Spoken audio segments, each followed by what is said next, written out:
All right, today's Tuesday, November 15th, 2022. And it's just a couple of minutes before the market will close. And I'm on my lunch break, so let's go ahead and make the buys into the $1 million portfolio. So over the past week, it's hard to believe how volatile things have been. Things have been pretty crazy. Market's been up a lot. It's also gone down. So let's make our buys and see what happens. So buying $60,000. First buy is going to be QQQ, the NASDAQ 100.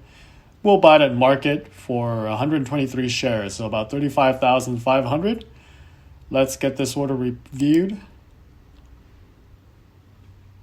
And we'll go ahead and get it placed. All right, that order is placed. Next up, we have TLT. And my calculator is saying to buy 162 shares, and that's about 16,000. Let's review this order. It looks good, so let's get it placed. All right, TLT buy order is placed.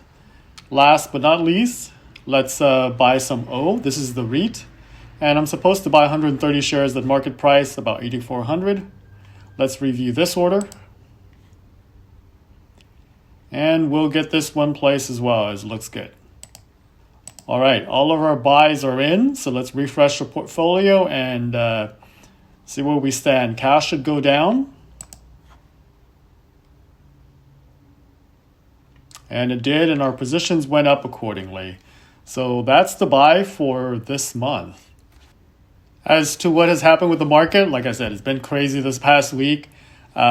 In one day, I saw my entire portfolio go up 6 figures, and the next day it went down 5 figures, and it's all over the place. I'm glad that I did some of these buy-ins and double my buys when I did, because I think we got some good news on inflation, which is always good.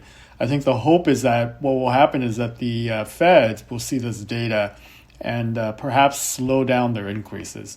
I think they're going to carry through with what they've planned for the rest of the year.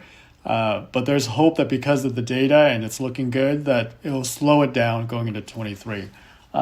Will that happen? I don't know. If the data continues to show as good as it does, maybe. But my personal feeling is that the market has overreacted on the upside, like it always does, right? It overreacts on the upside and on the downside. You get a little bit of good news and things start jumping up like crazy. But then as soon as there's a whiff of bad news, it'll start going down again. But it is what it is. So I have a plan, and I'm going to carry it through. On this public $1 million portfolio, I'll just make my $60,000 buys a month until the cash is gone, and we'll see where it goes.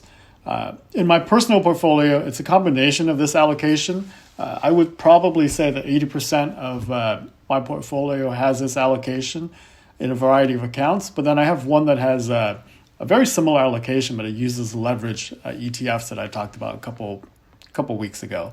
But here we are. We're about a month and a half away from year end, and I feel better today than I did, a couple weeks ago. I'll say that, with the market going up. But this year is going to be one of those crazy years. But I'd rather be down 10% year to date than 15 or 18. So things are looking good. Thanks for checking in with me. Come back at the end of the month for a month-end update, and I will see you later.